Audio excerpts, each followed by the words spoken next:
কেউ কেউ বলে পাগল, কেউ কেউ বলে মাথার সমস্যা আছে, আবার কেউ কেউ বলে প্রচণ্ড নোংরা গো।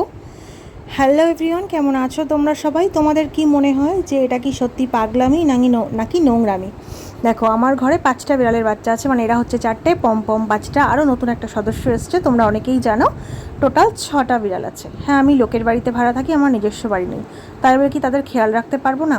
দেখো, তাদের খেয়ালও রাখছি, পাশাপাশি রান্নাবান্নাও করছি, অনেক কিছু রান্না করেছি।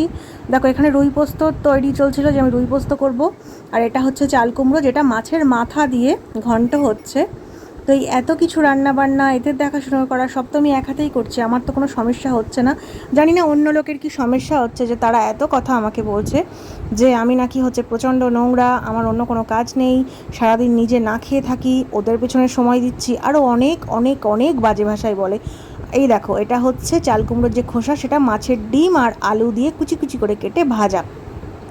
এবার তোমরাই বলো যে সত্যি সত্যি কি এই অবলা জীবগুলো তাদের একটু দেখাশুনো করা মানে কি পাগলামি করা?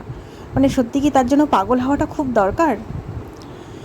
দেখো, চাল কুমড়োর ঘন্ট কিন্তু আমার হয়েই গেল রেডি। তোমাদের সঙ্গে কথা বলতে বলতে আমার পুরো রান্নাই কমপ্লিট হয়ে গেছে। আর যে নতুন সদস্যটা এসছে, সেটা হলো এই যে, তাকে দুধ খাওয়ানোর পালা চলছে।